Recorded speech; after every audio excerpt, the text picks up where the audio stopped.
A la caza de los fugitivos nazis. 29 de abril de 1945. Berlín está en ruinas. Los tanques soviéticos se abren paso por los escombros, camino del centro de la ciudad. Pero en el interior del búnker del Führer, en el centro de la Cancillería del Reich, la guerra ha terminado. Adolf Hitler, el líder nazi que les llevó a la guerra, se ha suicidado. El Tercer Reich se acaba. Los aliados se disponen a castigar a los nazis que comenzaron la Segunda Guerra Mundial. Los consideran responsables de uno de los mayores crímenes contra la humanidad. Pero no todos son llevados ante la justicia. Algunos consiguen escapar al castigo. Entre ellos el inhumano Dr. Josef Mengele, el verdugo de la Gestapo Adolf Eichmann, el carnicero de Lyon Klaus Barbie, el comandante de campos de exterminio Franz Stangl. Todos representaban la crueldad extrema del Tercer Reich, pero consiguieron escapar tras la victoria de los aliados. Se rumoreó que escaparon en submarinos durante los últimos días del Reich, pero descubrimientos recientes narran una historia bastante más siniestra. Conoceremos algunos secretos de la posguerra europea, un viaje que relatará las últimas revelaciones sobre la verdadera extensión de la red, desde la Cruz Roja Internacional hasta la CIA o el mismo Vaticano. La historia de los nazis fugitivos de la justicia empieza en los últimos días de la Segunda Guerra Mundial, entre una oleada de bombardeos y en plena invasión de los aliados. Alemania está destrozada, sus edificios en ruinas y su gobierno desmembrado. Los soldados se mezclan con los civiles, muchos de ellos tratan de escapar del cruel castigo de las fuerzas soviéticas. Millones de hombres y mujeres corrientes deambulan por un escenario destrozado por la guerra sin saber a dónde ir. Los aliados que ahora ocupan la Alemania nazi tienen ante sí un enorme trabajo solo para alimentar a estas gentes. La administración aliada está al límite de sus posibilidades y cometen errores a la hora de evaluar a los millones de desplazados que deben atender. Algunos de los dirigentes nazis que no han muerto en Berlín durante los últimos días de la guerra son buscados incesantemente. Varios son capturados. El adjunto del Führer, Hermann Göring, es juzgado en Nuremberg. Al verse frente a la pena capital, se suicida. Heinrich Himmler trata de hacerse pasar por un oficial alemán normal y corriente, pero es descubierto y puesto bajo custodia británica. Mientras es interrogado, se toma una píldora de cianuro y muere.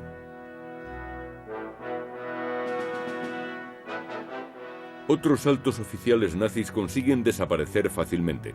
Son mucho menos conocidos y rara vez se les ha visto en los noticiarios de guerra. La situación en Europa en 1945 es caótica, y ellos pretenden pasar desapercibidos. Esperan escapar de la justicia aliada mezclándose con la población.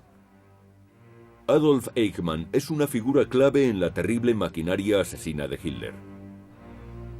En 1942 organiza una reunión en la villa de Wannsee, cerca de Berlín, donde se anuncia la solución final, el exterminio de los judíos de Europa. Nada más acabar la guerra, Eichmann es interrogado en varias ocasiones sin ser reconocido. Durante 4 años trabaja en una granja de pollos en la zona de la Alemania Occidental, ocupada por los británicos. Después, desaparece. A Josef Mengele se le conoce como el Ángel de la Muerte. Es el jefe médico de Auschwitz, donde llegan los trenes de prisioneros. Selecciona quién muere, quién va a hacer trabajos forzados y quién participa en sus perversos experimentos. Le fascinan los hermanos gemelos y los somete a pruebas terribles. Cuando acaba la guerra, consigue escapar del ejército soviético. Los 5 años siguientes los pasa en el sur de Alemania con un nombre falso. Allí lleva una vida familiar normal, trabajando en una empresa de maquinaria agrícola. Pero cuando comienzan los procesos por crímenes de guerra, su nombre empieza a aparecer cada vez más. Él sabe que ser capturado por los aliados solo es cuestión de tiempo. Debe huir de Alemania. Franz Stangl es comandante de Treblinka, uno de los peores campos de exterminio de la Europa nazi. Es responsable de la tortura y asesinato de cientos de miles de prisioneros. En 1945 es detenido como oficial de las SS, pero sus interrogadores no son del todo conscientes de su verdadero pasado. Se le mantiene como un prisionero de guerra normal durante 2 años y después es enviado a una prisión de Austria. Pero en mayo de 1948 se escapa. Stangl deja Alemania y se marcha a Italia.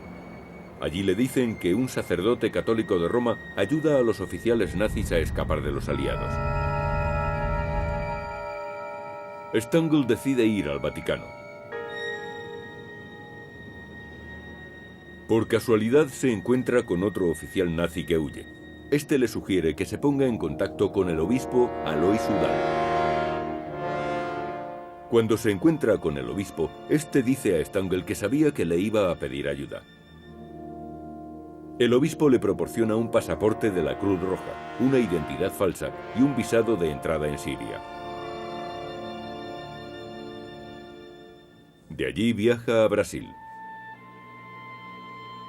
Stangl toma la principal vía de escape nazi conocida como Odessa. Los aliados la llaman Rat Line, la ruta de las ratas. Odessa ha aparecido en muchas películas famosas, pero ha sido recientemente cuando se ha conocido la verdadera historia de la Rat Line. Es una historia apasionante de subterfugios y corrupción, donde agentes del Vaticano ayudan a escapar a criminales de guerra nazis.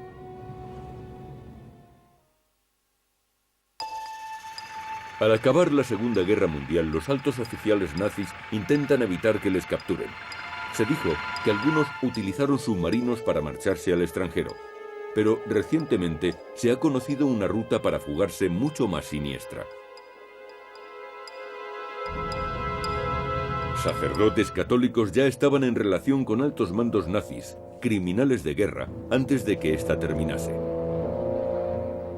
El Estado Vaticano ha tenido que ir sobreviviendo durante el régimen fascista de Benito Mussolini, pero en julio de 1943 es puesto a prueba. Americanos y británicos invaden Sicilia. Mussolini es detenido. 2 meses después, Italia se rinde a los aliados. Hitler se pone furioso y ordena a los soldados alemanes que invadan Italia.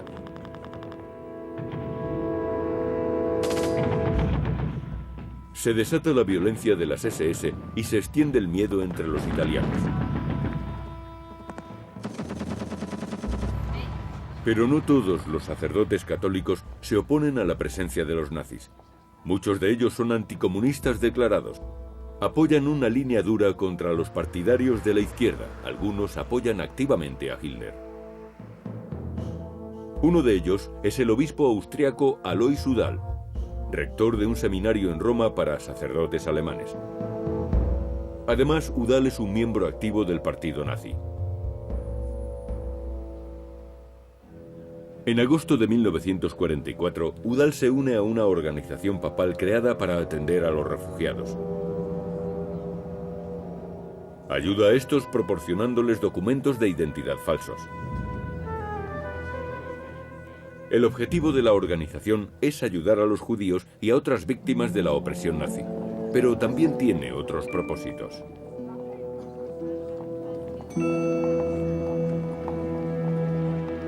En 1945, Udall es elegido por el Papa para ser su representante ante la comunidad germanoparlante de Italia.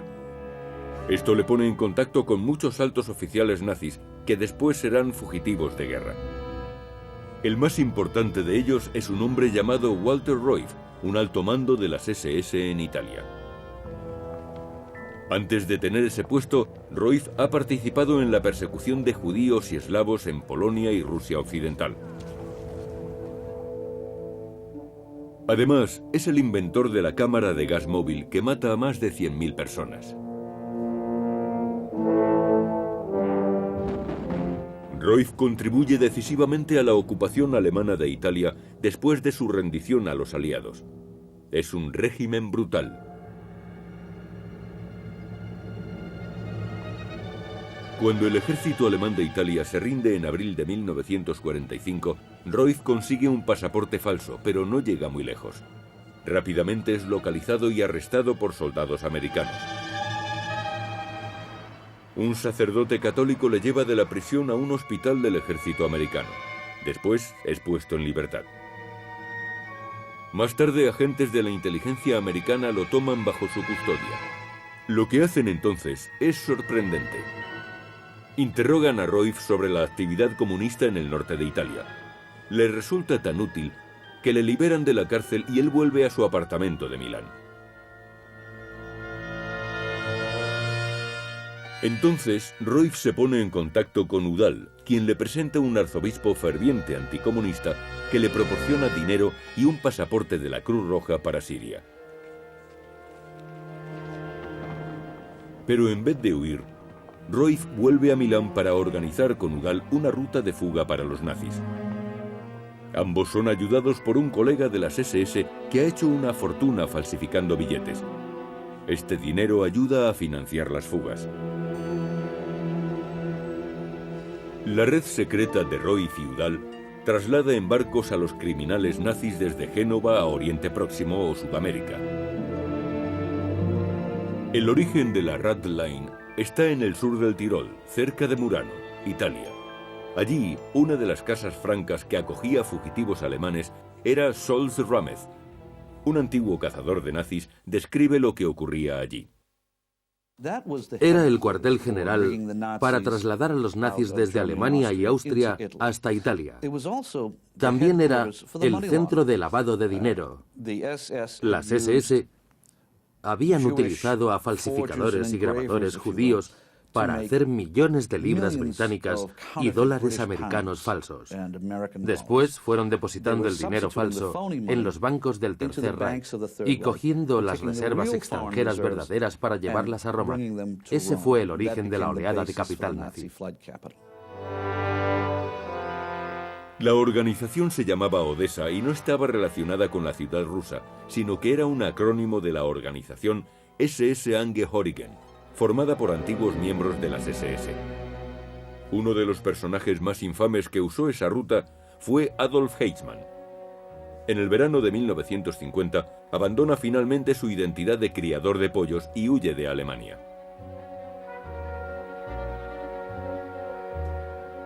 Tras llegar al puerto de Génova en Italia, se esconde en un monasterio. El 14 de julio, con un pasaporte y nombre falso, Eichmann obtiene un visado para Argentina y viaja a Buenos Aires. Joseph Mengele es también cliente de Odessa. En primavera de 1942 es embarcado hacia Argentina, donde le recibe Hans Ulrich Rudel, un antiguo piloto de bombarderos de la Luftwaffe. Rudel trabaja en Argentina como representante comercial de algunas compañías alemanas.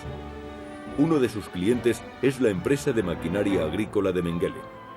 Rudel sabe que el hombre al que da la bienvenida a Argentina, llamado Helmut Gregor, es en realidad Mengele con una nueva identidad.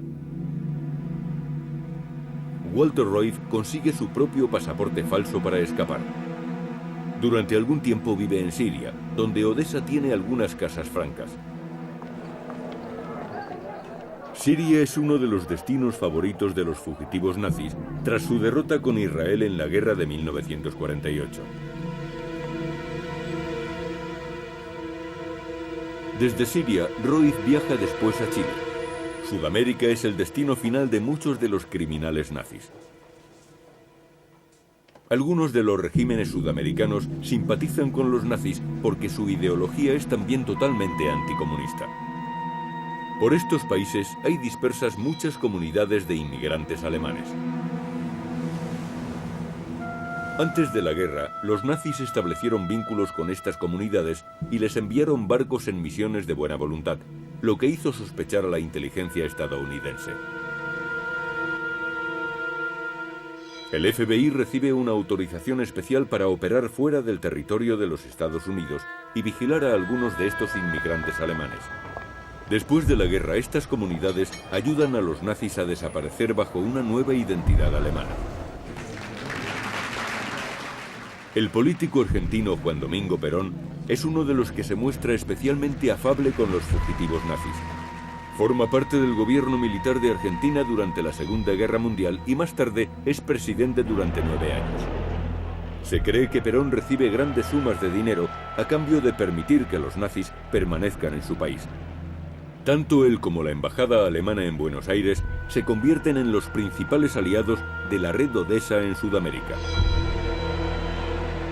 Los sentimientos pronazis y anticomunistas de Perón y de su esposa Evita son compartidos por muchos argentinos de origen alemán o italiano.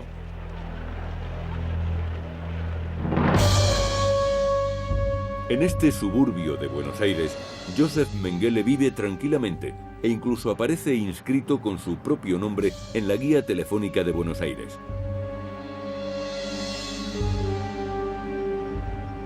Exoficiales de la Wehrmacht entrenan al ejército de Perón y siguen llevando el uniforme alemán.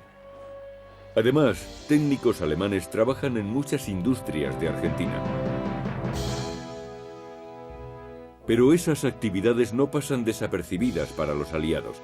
En 1947, un informe de los agentes de la inteligencia estadounidense en Roma confirman que el Vaticano es la organización que más ayuda presta a los fugitivos nazis. Bill Goben era uno de aquellos agentes. Había cientos de miles de refugiados de muchas nacionalidades. Había polacos, croatas, húngaros, rumanos, alemanes, austriacos e italianos que no tenían dónde vivir. Y toda aquella gente estaba esperando unos documentos de identidad, un lugar donde residir, algo de comida y algún tipo de ayuda. Y entre aquella masa ingente de seres humanos, los criminales de guerra que huían podían esconderse con facilidad. Era muy complicado encontrarlos. Las pruebas cada vez más evidentes del trabajo del obispo Udall con los criminales de guerra nazis amenazan con convertirse en un escándalo para el Vaticano.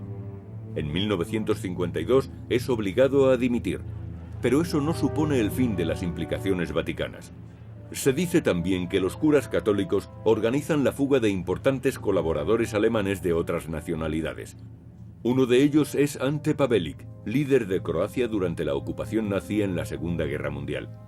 Como cabeza visible del partido fascista Ustaši, Pavelić y sus partidarios son responsables de las matanzas de serbios, judíos y gitanos. Alrededor de 500.000 de personas fueron asesinadas durante su gobierno. Muchos otros son obligados a convertirse al catolicismo. El Vaticano mantiene buenas relaciones con Croacia. Ve en ella un estado frontera en su antigua rivalidad con la Iglesia Ortodoxa serbia. Incluso el Papa apoya las actividades de Pavelić y le concede una audiencia a pesar de la oposición de los americanos. Un sacerdote croata, el padre Draganović, se asegura de que Pavelić sea capturado por los aliados. Draganović trabaja en Roma para la Cruz Roja croata. Al igual que Udall, este sacerdote puede obtener documentos de identidad para los refugiados. Pavelić y otros miembros de la Ustaši reciben sus pasaportes intentando huir de los serbios en 1945. Varios países sudamericanos preparan visados para los refugiados católicos que se lo merezcan. Draganović los vende por $1.500 cada uno. Después, en 1947, se pone en contacto directo con el régimen pronazi de Argentina. Evita, la glamurosa esposa de Juan Perón, visita Roma despertando una gran expectación. Es el punto culminante de las relaciones nazis con Sudamérica. Eva Perón es recibida en audiencia por el Papa y después se reúne con Draganović. La entrevista es crucial para la huida de Pavelić. Antes de la reunión entre Eva Perón y Draganović, ninguna de aquellas personas, ninguno de aquellos criminales de guerra croatas había viajado a Argentina. A los 2 meses, Pavelić llegó a Buenos Aires y se estableció sin ningún problema. Evita visita también Génova, el puerto del norte de Italia por donde escapan muchos de los dirigentes nazis. Además de su marido, Evita Perón fue otra de las personas que contribuyeron a que criminales de guerra nazis consiguiesen huir. El mayor crimen de la historia, de la humanidad, quedó en parte impune, porque esta mujer egoísta trató de elevar su estatus en el Vaticano y en las principales naciones de Europa. Se dice que Draganovic pertenecía a un grupo llamado Intermarinium. En la década de los 40 y 50, este grupo se encargaba de conseguir que los nazis huyesen por el oeste de Europa. Agentes de la inteligencia estadounidense mantienen estrechos vínculos con Intermarinium y frecuentemente reclutan agentes de esa organización. Después los utilizan para formar grupos rebeldes detrás del telón de acero en la Europa del Este comunista. Otra red utilizada por los nazis está dirigida por una de las figuras más heroicas del Tercer Reich, Otto Skorzeny, uno de los oficiales de confianza de Hitler y líder de las fuerzas especiales. Skorzeny no solo escapa del castigo de los aliados, sino que además ayuda a escapar a otros muchos nazis. Gracias a sus contactos secretos y pisos francos, forma una red que se extiende desde la España fascista hasta Sudamérica.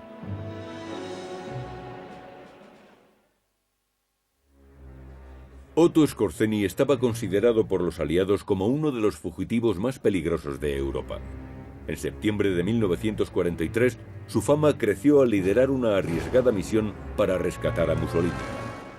Al acabar la guerra, Skorzeny se entrega a las fuerzas aliadas, pero en 1948 se fuga de la cárcel con la ayuda de otros oficiales de las SS disfrazados de soldados estadounidenses. Después, Skorzeny entra en el tenebroso mundo de la inteligencia aliada, poniéndose en contacto con agentes de Estados Unidos. Estos le ayudan a montar un negocio de importación y exportación en España.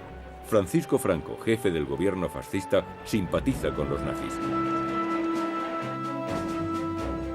Skorzeny monta su propia organización de fugas llamada Die Spina, la araña. Esta organización tiene una red de casas francas por España y por el resto de Europa. Además, Skorzeny hará amistad con Perón. Incluso hay rumores que hablan de un posible romance con su mujer, Evita. En 1952 se casa con la hija de Hjalmar Schacht, ministro de Economía de Hitler en los años 30. Schacht, tras ser absuelto por crímenes de guerra, dirige un imperio bancario con sede en Hamburgo. Pero además maneja el oro sacado de contrabando de la Alemania nazi al final de la guerra.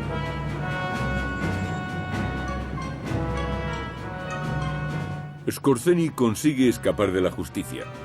En 1959 se traslada a Irlanda, donde compra una residencia de verano en Kildare. Sigue muy relacionado con Juan Perón y en 1964 asiste a un funeral por Evita en Madrid. Cuando muere de cáncer en 1975, asisten a su funeral muchos antiguos camaradas entonando canciones fascistas en público. Formaré junto a mis compañeros que hacen guardia sobre los luceros. Pero no son solo los nazis los que ayudan a escapar a los suyos. En su guerra contra los soviéticos y estando Alemania en primera línea, los agentes de la inteligencia americana utilizan a los antiguos oficiales de las SS nazis para obtener información sobre sus enemigos del bloque comunista. Uno de aquellos nazis trazó su propio plan de fuga. El general Reinhard Gillen fue jefe de la inteligencia militar alemana en el Frente del Este. Gillen tenía escondidos en microfilms documentos de sus operaciones de espionaje contra el Ejército Rojo. Ese era su pasaporte a la libertad. Cuando termina la guerra, Gillen huye del Ejército Rojo. Coge sus valiosos microfilms y se entrega a los americanos. Tras ser interrogado en Estados Unidos, vuelve a Alemania y reúne en un cuartel de Múnich a parte del personal que tuvo a su cargo durante la guerra. Allí trabajará a las órdenes de la inteligencia militar estadounidense. Gillen establece contacto de nuevo con antiguos agentes alemanes que ahora trabajan como agentes secretos en la Europa del Este. También recluta antiguos miembros del servicio diplomático alemán. Probablemente se sirvieron de estos contactos para conseguir que huyesen muchos fugitivos nazis. Gillen se pone en contacto con Otto Skorzeny y al parecer le ayuda en su negocio de España. Aunque las actividades de Gillen no influyeron al ser reclutado como agente para la Guerra Fría, la siguiente historia afectó a muchos altos oficiales nazis. Klaus Barbie es jefe de la Gestapo en la ciudad francesa de Lyon. Su brutalidad le ha valido el apodo de El Carnicero de Lyon. El golpe más sonado de Barbie es la detención de Jean Moulin, embajador francés de la Francia Libre. Moulin es el responsable de unir grupos rivales de la incipiente resistencia francesa en 1940. Muere por el brutal interrogatorio y por las torturas a las que le somete Barbie. El 6 de abril de 1944, camiones alemanes irrumpen en un pueblo francés. Asaltan una escuela que sirve de refugio a niños y niñas judíos. El arresto de niños, incluso de 3 años, es un acto desgarrador. Los niños son llevados a Auschwitz, en Polonia, y allí terminan su viaje en la cámara de gas. Un mensaje vía Telex informando sobre este suceso lleva la firma de Klaus Barbie. Al final de la guerra, Barbie es responsable de la muerte de más de 4.000 franceses y de más de 7.000 deportados.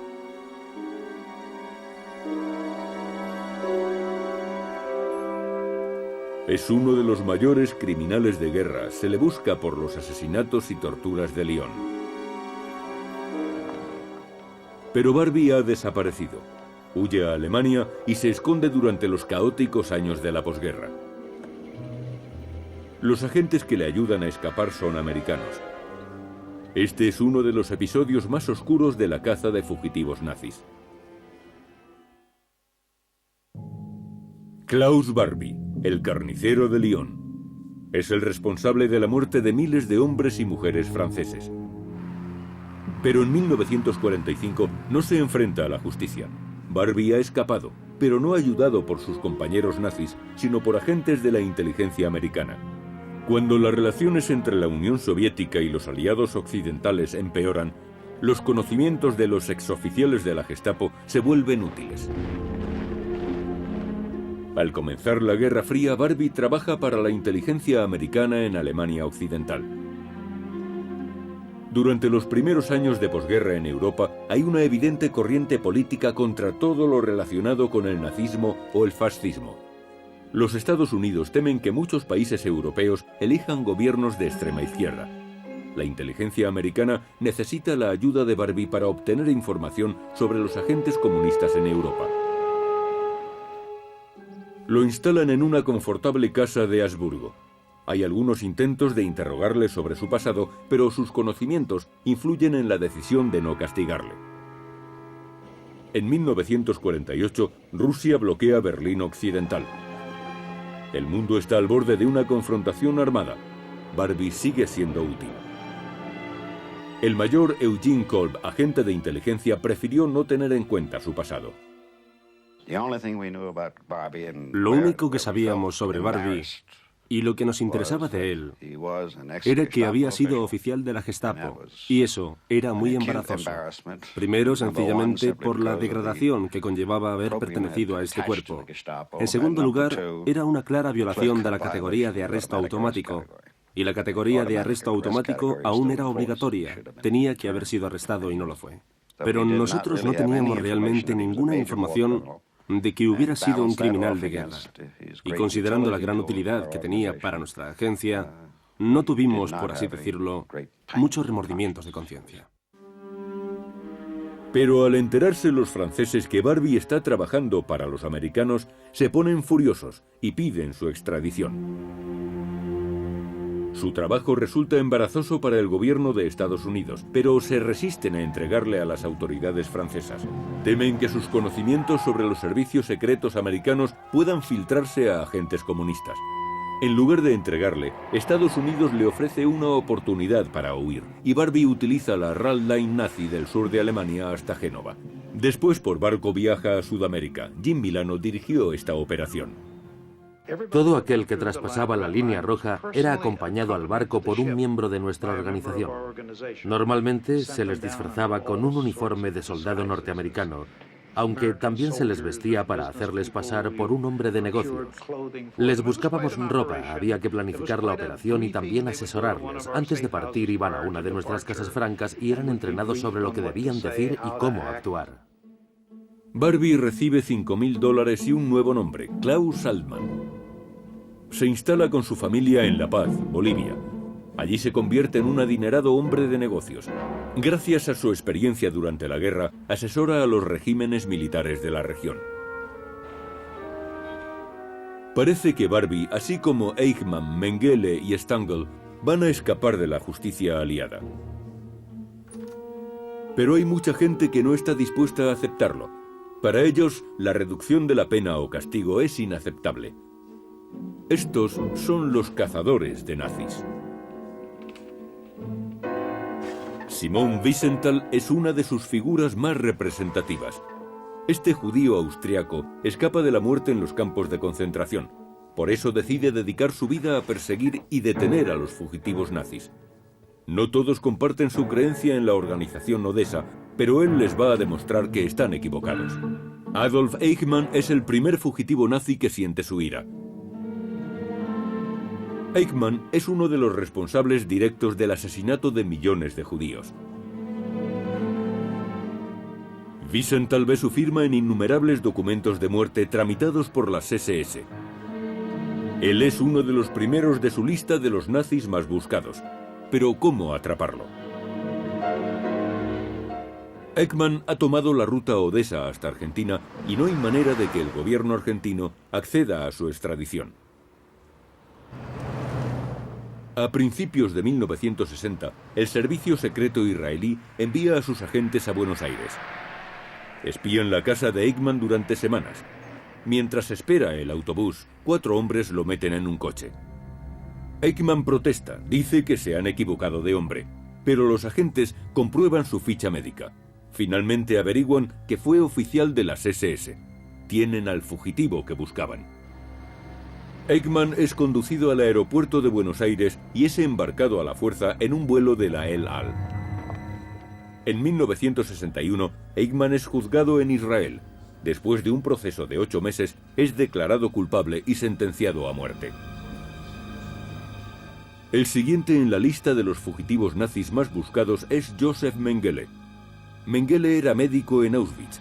Fue responsable de aberrantes experimentos con prisioneros judíos, así como de ordenar la muerte de otros miles en la cámara de gas. Wiesenthal pone todo su empeño en cazarle, pero Mengele siempre consigue ir un paso por delante de los cazadores de nazis. Se escapa de Argentina un poco antes de la captura de Eichmann. Hans Ulrich Rudel consigue para Mengele la ciudadanía paraguaya. 2 años después huye de Paraguay a Brasil, donde consigue vivir tranquilamente hasta el 5 de febrero de 1979. Ese día está tomando por la mañana un baño en Bertioga, a 60 kilómetros al norte de Sao Paulo, en el sur de Brasil. Súbitamente sufre un derrame cerebral y se ahoga. En junio de 1985, en un pequeño pueblo cercano a Sao Paulo, abren la tumba de Wolfgang Gerhard. Dentro está el cuerpo de Josef Mengele. Su cráneo será analizado por expertos. Es un duro golpe para Wiesenthal, que quería llevarle ante los tribunales. En 1992, científicos británicos comparan el ADN del cadáver con el de familiares de Mengele. La prueba confirma que el cuerpo es el del ángel de la muerte. Pero los cazadores de nazis tienen más suerte con Franz Stangl. El comandante del campo de exterminio de Treblinka, cercano a Varsovia, es responsable de la muerte de más de 1 millón de prisioneros. Stangl es localizado en Brasil. El gobierno de Alemania Occidental presenta una solicitud de extradición que prospera y es juzgado en Alemania en 1970. Tras reconstruir un modelo a escala de Treblinka, explicarán detalladamente sus crímenes contra la humanidad. Wiesenthal está presente en el juicio. Stangl es considerado culpable y sentenciado a cadena perpetua. 1 año más tarde, muere. Pero la organización Odessa sigue funcionando como una sombría asociación sospechosa solo para algunos cazadores de nazis. Tras publicarse un aclamado bestseller, atraerá sobre ella la atención mundial, y eso marcará el principio del fin de la ruta Odessa. En 1972, el escritor Frederick Forsyth publica su novela Odessa. En ella se narra cómo altos oficiales nazis huyen de Europa al acabar la Segunda Guerra Mundial. Utilizan una compleja red basada en acuerdos secretos donde intervienen personalidades de todo el mundo. Una ruta que les lleva a vivir en libertad en Sudamérica. El libro crea polémica a nivel internacional. Odessa comienza a ser conocida como una organización de antiguos miembros de las SS que intentan ayudarse entre sí para escapar de la justicia de los aliados. Muchos aún piensan que Odessa no es más que una novela de ficción. En estas imágenes se ve a Hans Ulrich Rudel firmando ejemplares de sus memorias. Tendrán que pasar otros 20 años para que sean revelados ciertos documentos de algunos gobiernos de Sudamérica y se descubra la realidad que se oculta tras la leyenda. Sergi y Beaty Klasfield son un matrimonio de cazadores de nazis que van en busca de Klaus Barbie, el carnicero de Lyon. Lo encuentran primero en Perú, pero después huye a Bolivia donde vive con un nombre falso, Altman. Aunque Barbie ha estado mucho tiempo protegido por los servicios secretos estadounidenses, los Klasfield consiguen finalmente arrinconarle.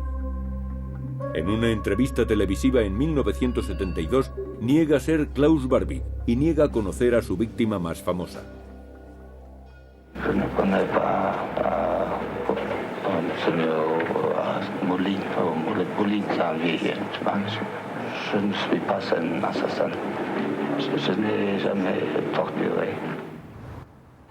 En 1983, la constante presión política da sus frutos. Barbie es encarcelado en Bolivia por deudas. Francia y Alemania piden la extradición y el carnicero es expulsado del país. Es extraditado a Lyon, el lugar de sus crímenes, y acusado de crímenes contra la humanidad. Tras 4 años de investigación procesal, el juicio contra Barbie empieza en mayo de 1987. Es declarado culpable y sentenciado a cadena perpetua. 4 años después muere de cáncer. Sergi y Beaty Klasfield persiguen también a Walter Roif, uno de los primeros fundadores de Odessa e inventor de la cámara de gas móvil. En 1966 es encontrado en Chile y allí concede una extraña entrevista. My case was decided in Chile. The Chilean government gave me permission to live and to work here. And therefore I am under protection of the Chilean government like any Chilean citizen, and therefore there is nothing to be afraid of. Roif está seguro de que las autoridades chilenas no le van a extraditar, pero en 1984, Beaty Klasfield organiza una manifestación delante de su casa. La verdad sobre él queda de manifiesto. Un año más tarde muere en Santiago. Sus viejos camaradas no temen hacer el saludo nazi. Heil Hitler! Heil Hitler! Heil Walter Roif! Heil!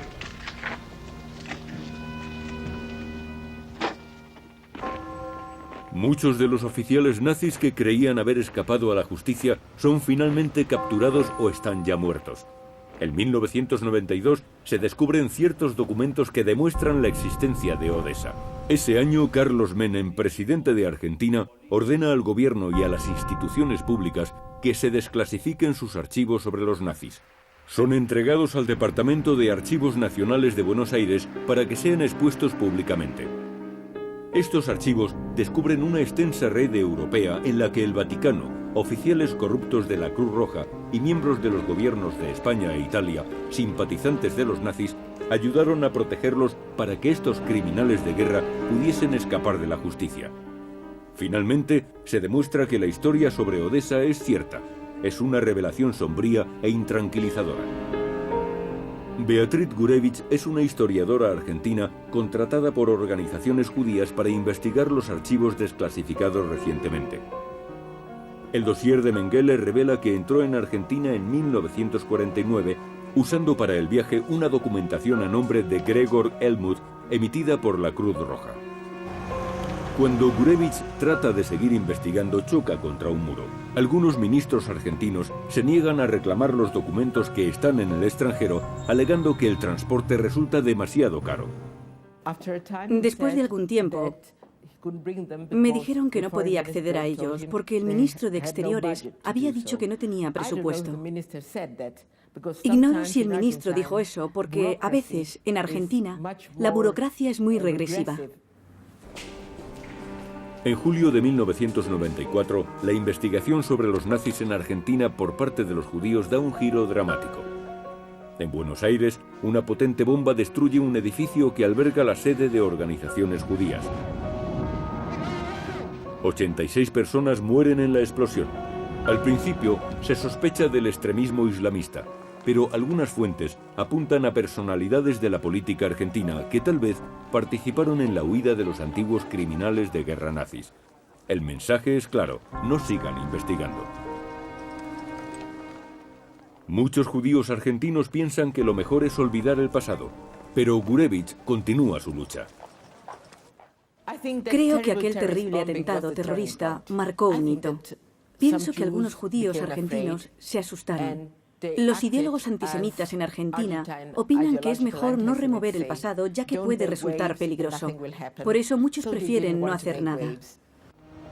50 años después de la Segunda Guerra Mundial, los fugitivos nazis aún tienen capacidad para proyectar una larga y oscura sombra sobre las investigaciones relativas a su huida.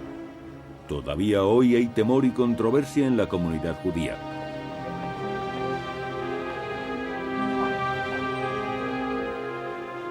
Tanto Wiesenthal como otros cazadores de nazis y el escritor Frederick Forsyth tenían razón al contar la historia de Odessa. A pesar de eso, tardaron años en convencer a los escépticos. Durante décadas, los criminales nazis evitaron su captura al establecerse en distintos países gracias a un grupo perfectamente organizado y bien financiado. Su influencia se extiende desde el Vaticano a la Cruz Roja y al mismo gobierno de los Estados Unidos. Algunos de los grandes criminales de la Segunda Guerra Mundial fueron descubiertos y encontraron su fin. Pero hay todavía un número incierto de oficiales nazis que no han sido localizados. Sus crímenes irán con ellos a la tumba. Su paradero es uno de los grandes secretos de la Segunda Guerra Mundial.